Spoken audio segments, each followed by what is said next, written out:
लोगों ने एंडोस्पर्म और एम्ब्रियो का फॉर्मेशन पढ़ लिया है, ठीक है ना। हमें मालूम है कि एम्ब्रियो किस तरीके से बनता है, कहाँ पर बनता है। आपको ये भी बताया था कि जब फर्टिलाइजेशन हो जाता है तो फ्लावर के सारे पार्ट्स झड़ जाते हैं। जब फर्टिलाइजेशन हो जाता है तो फ्लावर के सारे पार्ट्स झड़ जाते हैं। अब हम बात करेंगे बेटा सीड की। किसकी? सीड। हमें मालूम है कि सीड जो है सेक्सुअल रिप्रोडक्शन में सबसे लास्ट में बनता है।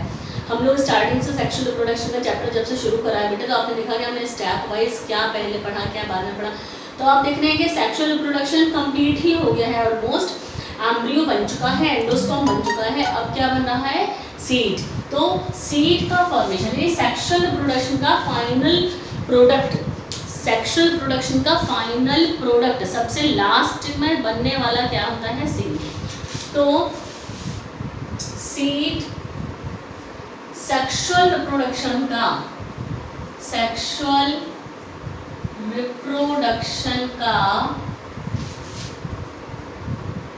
आखिरी आखिरी प्रोडक्ट होता है, आखिरी प्रोडक्ट है, ठीक है ना। और सीड में क्या क्या चीजें होती हैं बेटा? सीड में क्या होता है? सीड कोट होगा। सीड में क्या होगा? सीड कोट होगा और एम्ब्रियो होगा, मालूम है आपको, और एंडोस्पर्म होगा, ठीक है। या हम यहाँ पर लिख दें एंडोस्पर्म ना लिख के सीड कोट एम्ब्रियो कोटिलेडोन्स लिख देते हैं। कोटिलेडोन्स होंगे ना, वहीं पर रिजर्व हो जाता है। सीड कोट जो होता है, ये सीड कोट किससे बनता है बेटा? इंटेग्यूमेंट से। सीड कोट ओव्यूल के इंटेग्यूमेंट से बनता है बेटा। ये जो सीड कोट होता है, अच्छा सीड कोट में आप लोगों ने पढ़ा होगा बेटा कि सीड कोट के दो पार्ट होते हैं। मोर्फोलॉजी में आपको सीड जब पढ़ाया गया होगा तो आपने देखा होगा सीड कोट में एक तो टेस्टा होता है और एक टैगमन होता है। दो सीड कोट होते हैं, एक बाहर का सीड कोट होता है और एक अंदर का सीड कोट होता है।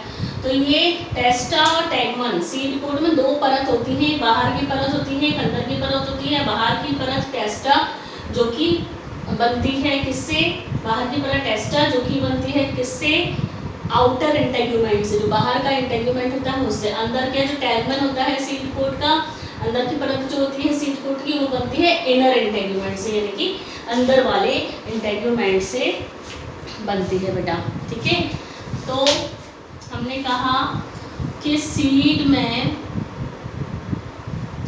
जो सीड्स होते हैं उसमें सीड कोट होता है, एम्ब्रियो होता है, कोटिलेडोन्स होते हैं, और एक और हम लिख देते हैं एम्ब्रियोनल एक्सिस भी होता है। हमने कल ही पढ़ा है, एम्ब्रियोनल एक्सिस होता है। अच्छा, अब हम बात करते हैं कि ये जो सीड होते हैं मैच्योर होने पर, परिपक्व होने पर, इनमें नमी की मात्रा 10 से 15% रह जाती है, यानी सूख जाते हैं। सीड जो है वो सूख जाते हैं। परिपक्व होने पर सीड में नमी,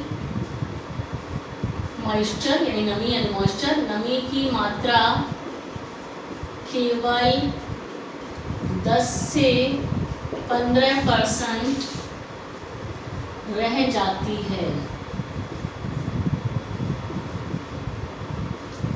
जिसके कारण ही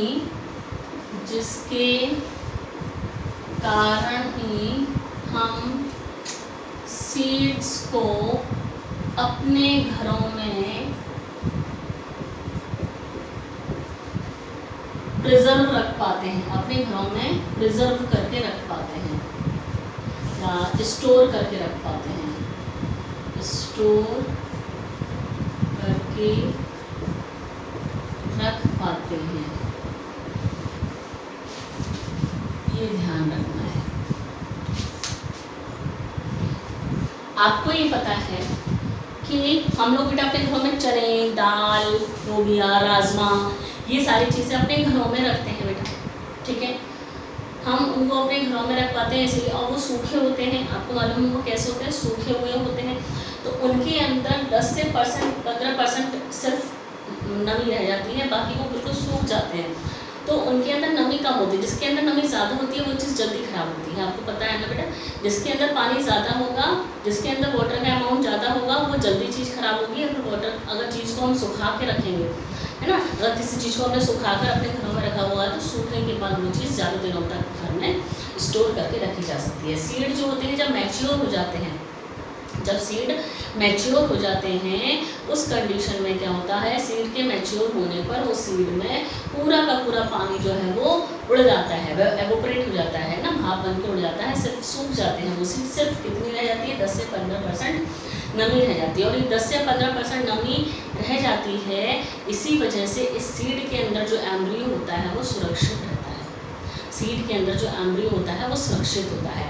आपको मालूम है कि अगर किसी पौधे को उगाना होता है तो हम उस बीज को ज़मीन के अंदर डालते हैं, ज़मीन के अंदर यानी मिट्टी के अंदर डालते हैं। मिट्टी के अंदर उस सीड को सारी चीज़ें मिल जाती हैं, सारी कंडीशन मिल जाती हैं, यानी कि उसको एयर भी मिल रही है, वहाँ हवा भी होती है, भाई आपने पढ़ा है फिजियोलॉजी बेटा, तो एयर भी है वहाँ पर, है ना, और पानी मिल रहा है, मिनरल्स मिल रहा है, सारी कंडीशंस फेवरेबल मिल जाती हैं उस सीड को। और उस सीड के अंदर जो एम्ब्रियो बैठा हुआ है, अब वो एम्ब्रियो एक पौधा बनाने लगता है, वो एम्ब्रियो एक पौधा बनाने लगता है बेटा, ठीक है। तो ये वाली बात हमने समझी कि इस वजह से ही हम इसको स्टोर करके रख पाते हैं। अच्छा बेटा, अब एक चीज़ और, ये आपको मैंने पहले भी बताया था कि जब वो फर्टिलाइजेशन हो जाता है तो फ्लावर के सारे पार्ट झड़ जाते हैं, ठीक है, सिर्फ ओवरी रह जाती है। लेकिन किसी किसी सीड में ऐसा होता है कि जो न्यूसेलस होता है वो रह जाता है। मैंने पहले भी बताया, न्यूसेलस जो है वो उसी में रह जाता है। जैसे काली मिर्च के बारे में बताया था बेटा, जिसको पेरिस्पर्म बोलते हैं, ठीक है ना, तो वो न्यूसेलस रह जाता है, जिसको बोलते हैं पेरिस्पर्म। क्या बोलते हैं बेटा, पेरिस्पर्म। तो हम लिख देते हैं कुछ सीड्स जैसे कि ब्लैक पेपर यानी काली मिर्च में न्यूसेलस रह जाता है, यानी कि नष्ट नहीं होता है, न्यूसेलस रह जाता है, जिसको कि पेरिस्पर्म कहते हैं, जिसे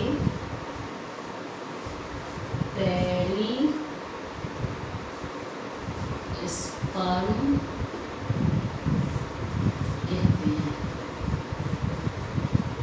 और ये पेरिस्पर्म पाइपरेसी एक फैमिली होती है, उसका कैरेक्टरिस्टिक फीचर है, पाइपरेसी फैमिली का लक्षण है, पाइपरेसी फैमिली का कैरेक्टरिस्टिक फीचर है, जिसमें कि न्यूसेलस परसिस्ट रह जाता है पेरिस्पर्म में। किसमें बेटा, पेरिस्पर्म में, ठीक है।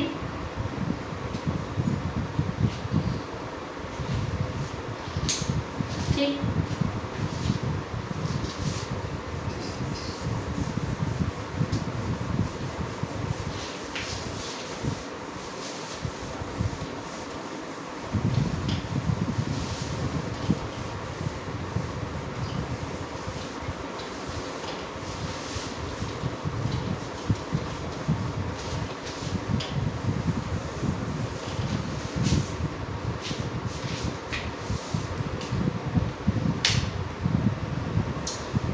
बात कर रहे हैं सीड की, तो सीड की ही बात करेंगे अभी।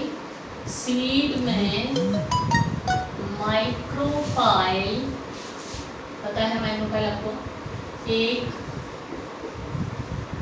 छिद्र के रूप में होता है, जिससे हवा तथा पानी का अवशोषण किया जाता है। इससे हवा तथा पानी का अवशोषण किया जाता है। ठीक है, जैसे कि हम बात करते हैं इसको, ये हमने सीड बना दिया, सीड में इस तरीके से यहाँ पर पोर होता है। ये है माइक्रोपाइल, ये मैंने आपको पहले भी बताया, सीड के अंदर माइक्रोपाइल का काम है हवा और पानी का अवशोषण करना। लेकिन ओव्यूल में अगर माइक्रोपाइल की बात करते हैं तो ओव्यूल में माइक्रोपाइल का काम होता है पोलन ट्यूब की एंट्री करवाना। पोलन ट्यूब एंटर होती है इसी माइक्रोपाइल से। ठीक है, अभी हमने बताया कि जब सीड में, बेटा अभी मैंने आपको बताया कि जब सीड में पानी की मात्रा कम हो जाती है, यानी कि 10 to 15, 10 से 15% नमी रह जाती है, उस कंडीशन में उस सीड के अंदर की मेटाबॉलिक एक्टिविटी स्लो हो जाती है, धीरे हो जाती है, स्लो हो जाती है और एम्ब्रियो सो जाता है। इस कंडीशन को कहते हैं डोरमेंसी। आपने पढ़ा होगा प्लांट फिजियोलॉजी में भी बेटा, डोरमेंसी, एम्ब्रियो सो गया। क्यों? क्योंकि एम्ब्रियो की जो मेटाबॉलिक एक्टिविटी है वो स्लो हो गई। क्यों? क्योंकि पानी की मात्रा उस सीड में कम हो गई, उसको कहते हैं डोरमेंसी। एम्ब्रियो सो गया। जब उस एम्ब्रियो को सारी कंडीशन मिल जाएंगी, यानी कि पानी मिल जाएगा और पानी में भिगो दीजिए, फिर उसको ज़मीन में बो दीजिए, सारी कंडीशन उसको मिल जाएंगी, डोरमेंसी खत्म। अब एम्ब्रियो नया पौधा बनाना शुरू कर देगा बेटा। ठीक है, तो हमें डोरमेंसी वाली बात करनी है कि जब सीड मैच्योर हो जाता है तथा उसमें केवल 10 से 15% नमी रह जाती है, 10 से 15% नमी रह जाती है, तो सीड की मेटाबॉलिक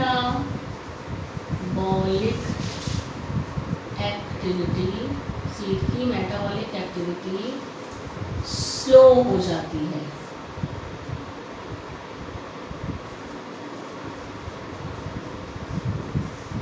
सीड की मेटाबॉलिक एक्टिविटी स्लो हो जाती है बेटा, और वो सीड डोरमेंसी स्टेज में आ जाता है तथा सीड डोरमेंसी अवस्था में आ जाता है, यानी कि वो एम्ब्रियो तो सोया हुआ है।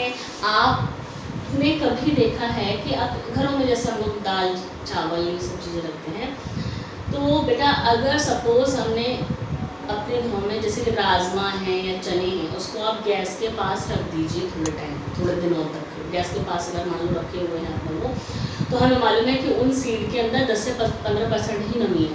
फिर आपने उसको गैस के पास रखा छोड़ दिया, तो उसके अंदर का जो एम्ब्रियो है, वो जो सोया हुआ था अभी तक, अब वो मर जाएगा, अब वो एम्ब्रियो मर जाएगा। अब आप उसको कितनी भी फेवरेबल कंडीशंस दे दीजिए, वो वापस जिंदा नहीं होगा, यानी कि कोई पौधा अब वो नहीं बनाएगा। क्यों? क्योंकि उसके अंदर का एम्ब्रियो मर चुका है, उसके अंदर का एम्ब्रियो मर चुका है। तो कभी कभी आपने देखा होगा बेटा कि कुछ सीड ऐसे होते हैं, जैसे हमारे घर में बहुत सारे राजमा छोले जो भी हैं, आप उसको भिगोते हैं पानी में, तो कुछ ऐसे रह जाते हैं जो कि पानी को एब्जॉर्ब करते ही नहीं हैं। आप उनको ज़मीन के अंदर भी डालेंगे तो उनमें से बहुत सारे ऐसे होते हैं जो कि नया पौधा नहीं बनाएंगे। क्यों नहीं बनाएंगे? क्योंकि उनके अंदर का एम्ब्रियो मर चुका है। हमने कहा था कि जब सीड मैच्योर हो जाता है तो उसके अंदर की मेटाबॉलिक एक्टिविटी रुक जाती है, खत्म नहीं होती, रुक जाती है। लेकिन जब आपने उसको गैस के पास रख दिया तो जो 10 से 15% की नमी उनके अंदर बाकी रह गई थी, वो भी सब नमी खत्म हो जाएगी। नमी खत्म हो जाएगी तो एम्ब्रियो सूख जाएगा, मेटाबॉलिक एक्टिविटी बिल्कुल खत्म हो जाएगी, एम्ब्रियो सूख जाएगा और मर जाएगा। ठीक है, और वो नया पौधा नहीं बनाएगा, चाहे आप उसको कितने भी फेवरेबल कंडीशंस दे देंगे तब भी। ठीक है बेटा। तो हमने कहा कि डोरमेंसी स्टेट में ये एम्ब्रियो आ जाता है, ठीक है।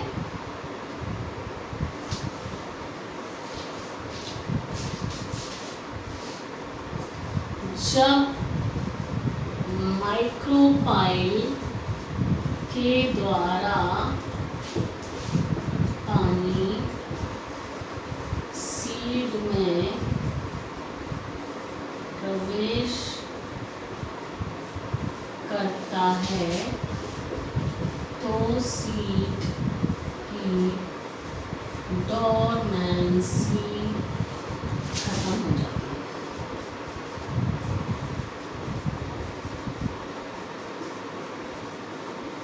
सीड की डोरमेंसी खत्म हो जाती है जब सीड में पानी एंटर करता है तब, ठीक है।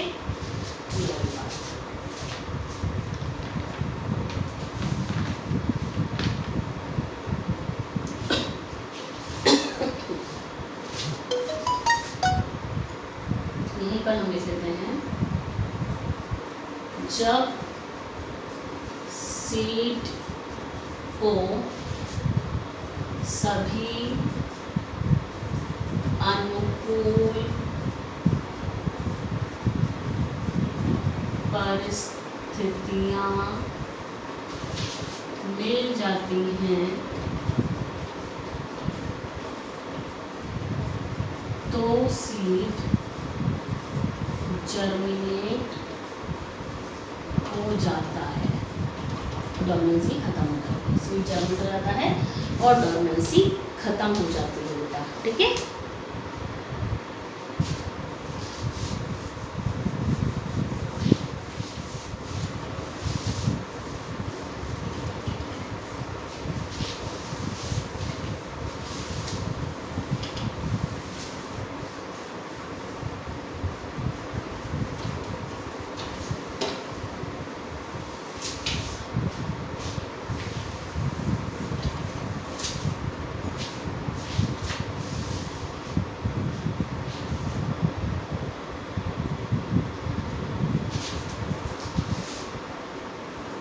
ओव्यूल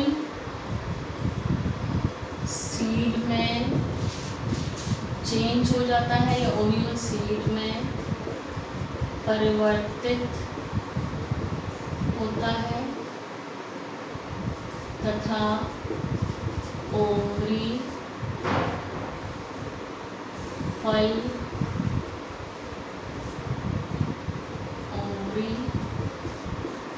बनाती है। ये दोनों प्रोसेस एक के बाद एक स्वतः ही होते हैं, एक के बाद एक होते हैं। ओव्यूल सीड बना लेता है और ओवरी से फल बन जाते हैं बेटा, ठीक है।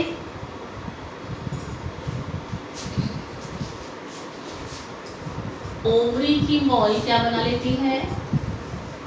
ओवरी की जो वॉल है वो फ्रूट की वॉल बनाती है। मोर्फोलॉजी में पढ़ा है आपने, जिसको कहते हैं पेरिकार्प। फ्रूट की वॉल जिसको कहते हैं पेरिकार्प। ये पेरिकार्प, एपिकार्प पढ़ा है आपने बेटा, मीजोकार्प होता है और एंडोकार्प होता है, ठीक है। एपिकार्प जो फल का छिलका होता है, मीजोकार्प जो फल का गूदा होता है, गुठली जो होती है वो एंडोकार्प जो कि हार्ड होती है। ये छिलका है, ये गूदा है मीजोकार्प, और ये फ्रूट की फल की गुठली जो होती है, बीज जो होता है, गुठली लेंगे इसको बेटा, वो होता है एंडोकार्प। क्या होता है बेटा? एंडोकार्प।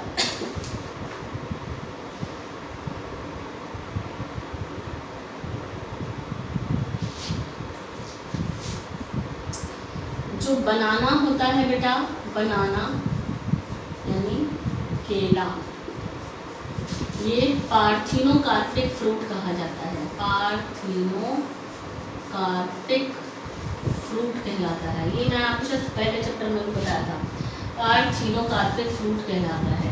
क्योंकि इसमें कोई फर्टिलाइजेशन नहीं होता है, ओव्यूल जैसा होता है वैसे ही बना रहता है, कोई फर्टिलाइजेशन नहीं होता है, यानी कि बिना फर्टिलाइजेशन के फल बन जाता है, जिससे कि बीज रहित फल बनते हैं। बीज तो बनेगा ही नहीं, जब फर्टिलाइजेशन नहीं हुआ तो बीज कैसे बन जाएगा? बीज रहित यानी सीडलेस फ्रूट्स बन जाते हैं। अब तो बहुत सारे फलों को नई टेक्नोलॉजी से सीडलेस फ्रूट्स बनाए जा रहे हैं, बीज रहित फल बनाए ही जा रहे हैं बेटा, क्योंकि बहुत सारे जैसे संतरा है, अनार में तो बीज होते हैं, उसको नहीं बनाते बेटा, बीज रहित तो बन नहीं सकता, उसके अंदर तो बीज है। जैसे संतरा वगैरह है, ठीक है ना, उनमें क्या होता है कि सीडलेस फ्रूट बनाए जाते हैं उनके। क्यों? क्योंकि जब बड़े बड़े जो फैक्ट्रीज होती हैं, जूस वाली जो फैक्ट्रीज होती हैं, वहाँ पर जूस जब निकाला जाता है, बीज जो है वो बीच में इंटरफेयर करते हैं, बीच में बाधा आती है बीजों की वजह से, तो इसीलिए सीडलेस संतरे बनाए जाते हैं, सीडलेस फ्रूट्स बनाए जाते हैं, जिससे कि जूस निकालने में दिक्कत ना आए, बीज जो है वो बीच में ना, इसीलिए सीडलेस फ्रूट्स को बनाया जाता है। ठीक है, तो ये पार्थिनोकार्पिक फ्रूट हैं, जिस एग्जाम्पल बनाना का पूछा जाता है बेटा, बिना फर्टिलाइजेशन के फल बनता है, जिसमें कि सीडलेस फ्रूट्स बनते हैं। क्या बनते हैं? सीडलेस फ्रूट्स बनते हैं।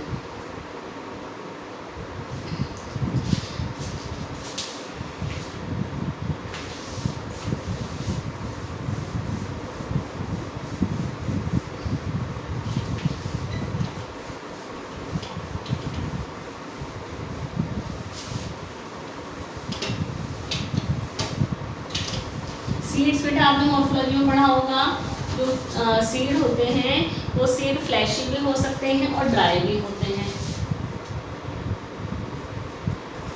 फ्रूट्स फ्लैशी यानी कि गूदे वाले और ड्राई, दो प्रकार के होते हैं, यानी कि सूखे हुए और फ्लैशी। फ्लैशी फ्रूट्स कौन से? मैंगो यानी कि आम, केला, सेब, ये सब गूदे वाले फल होते हैं। ड्राई फ्रूट में आपका मस्टर्ड आ जाएगा, जैसे कि सरसों है, मूंगफली है, ये ड्राई फ्रूट्स कहलाते हैं। ठीक है, ड्राई फ्रूट्स और फ्लैशी फ्रूट्स।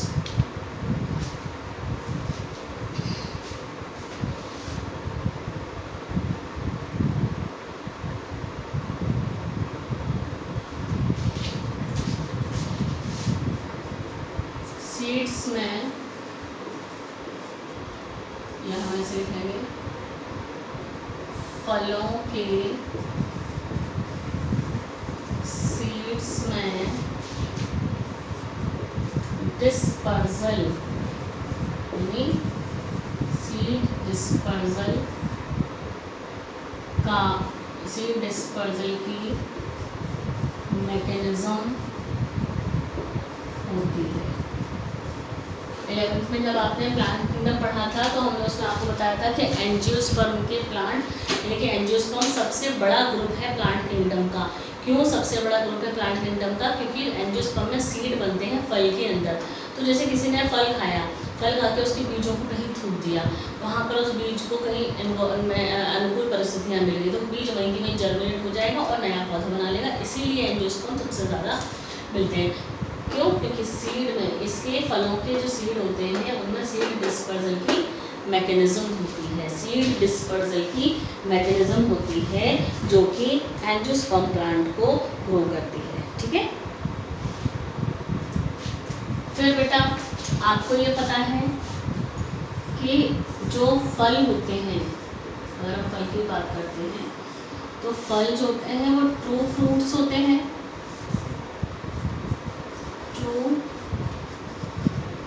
फ्रूट्स होते हैं, और फॉल्स फ्रूट्स होते हैं। ट्रू फ्रूट्स जब फल ओवरी से बनता है, फल तो ओवरी से ही बनता है ना, तो ओवरी से बनता है तो वो ट्रू फ्रूट ही कहलाएगा। जैसे कि फॉल्स फ्रूट जब फल ओवरी के अलावा फ्लावर के किसी और पार्ट से बनेगा तो उसको फॉल्स फ्रूट कहते हैं। जब फल थैलेमस से बनता है, फल जो है वो थैलेमस से बनता है, जैसे कि सेब। ओवरी से नहीं बन रहा है, किससे बन रहा है? थैलेमस से बन रहा है। थैलेमस क्या था? बेस था, फ्लावर का जो बेस था थैलेमस, उससे बन रहा है अगर फल तो वो फॉल्स फ्रूट कहलाता है बेटा। ठीक है।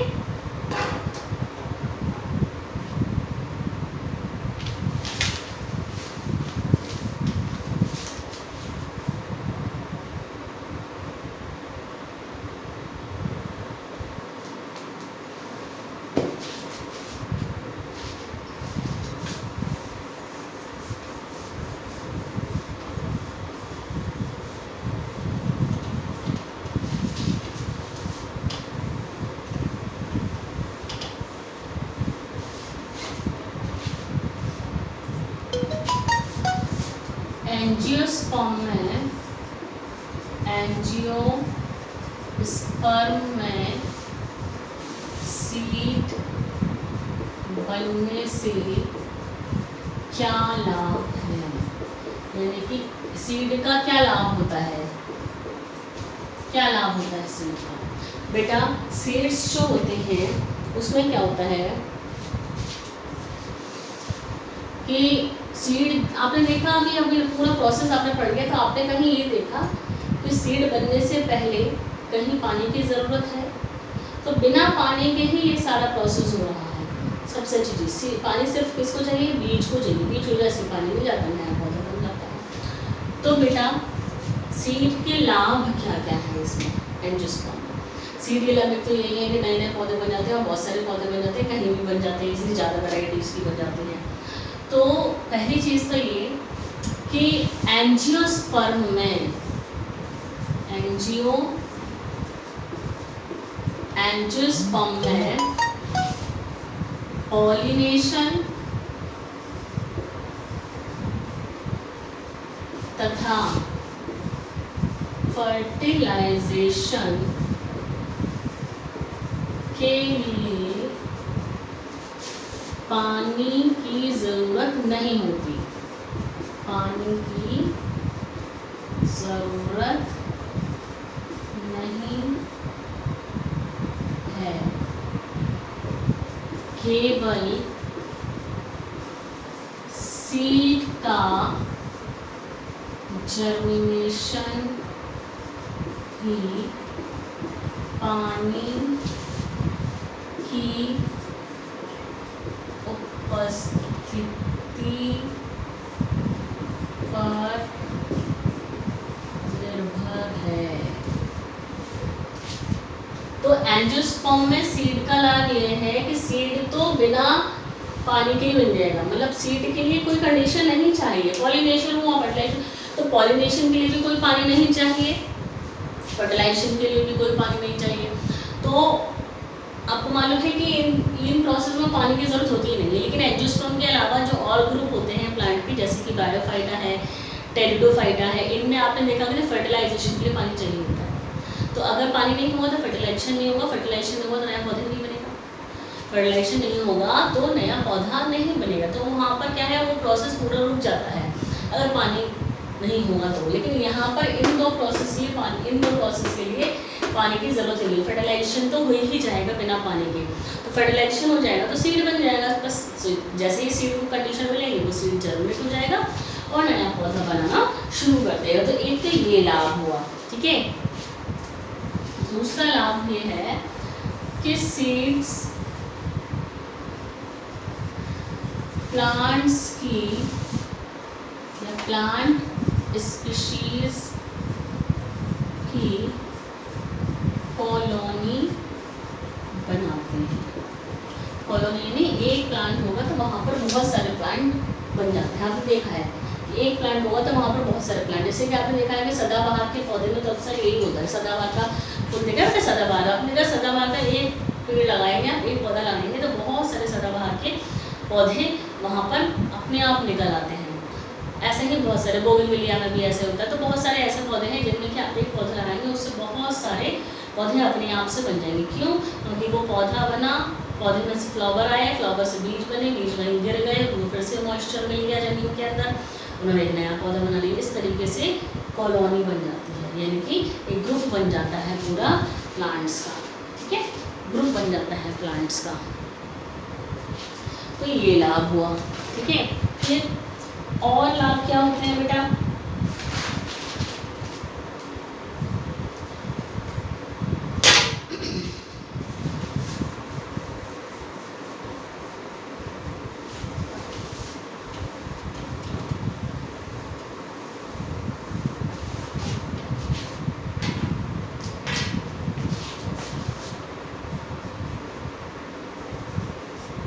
कुछ स्पीसीज में सीड्स कुछ महीनों में ही अपनी वायबिलिटी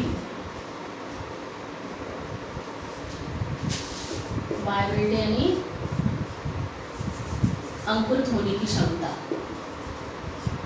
अंकुरित होने की क्षमता, यानी कि कुछ स्पीशीज में सीड कुछ महीनों में ही अपनी वायबिलिटी खो देते हैं।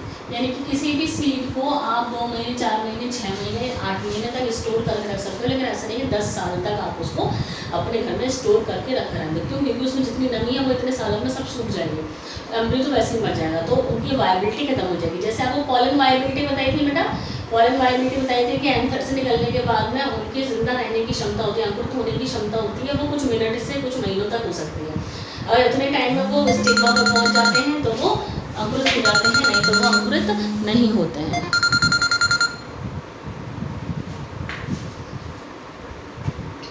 ठीक है, इसी तरीके से जो सीड होते हैं वो सीड अपनी वायबिलिटी को खो देते हैं कुछ महीनों में, लेकिन कुछ एक्सेप्शन हैं। ठीक है, परंतु कुछ सीड्स कई वर्षों तक वायबल रहते हैं, यानी कि जिंदा रहते हैं, कुछ कई वर्षों तक वायबल रहते हैं। ठीक है, जैसे उदाहरण में आपको लिखा दे रही हूँ बेटा, ओल्डेस्ट सीड्स, इनकी सबसे पुराना सीड जिसका नाम है ल्यूपिन,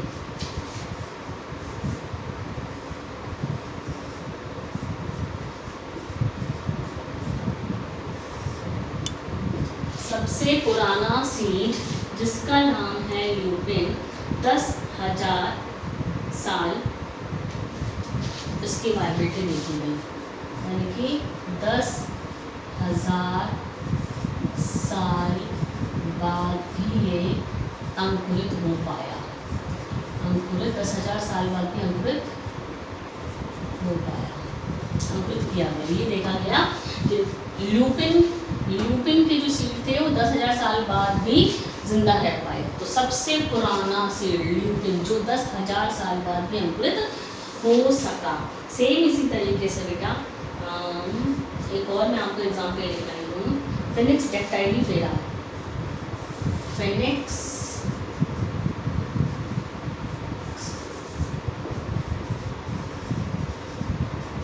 डेक्टाइलीफेरा जो कि एक्चुअली खजूर होता है, खजूर। फिनिक्स डेक्टाइलीफेरा, इसकी जो वायबिलिटी देखी गई 2,000 साल। ठीक है, कितनी देखी गई बेटा? 2,000 साल इसकी वायबिलिटी देखी गई। ठीक है, तो इस तरीके से ये बेटा सीड है। सीड में किस तरीके से पार्ट होते हैं, सीड के क्या लाभ होते हैं, एंजियोस्पर्म सीड के क्या लाभ हैं, इनकी वायबिलिटी क्या होती है, ये एग्जाम्पल पूछे जाते हैं इनके, ठीक है, ये सारी चीज़ें। अब हम इसके बाद में एपोमिक्सिस पढ़ेंगे, एपोमिक्सिस जो कि अलग से क्वेश्चन बनकर बहुत आता है बेटा, ठीक है। नेक्स्ट लेक्चर में हम लोग पहले एपोमिक्सिस पढ़ेंगे और उसके बाद में मैं आपको कुछ इम्पोर्टेंट कुछ टर्म्स लिखाऊंगी जहाँ से क्वेश्चन बनते हैं, ठीक है बेटा।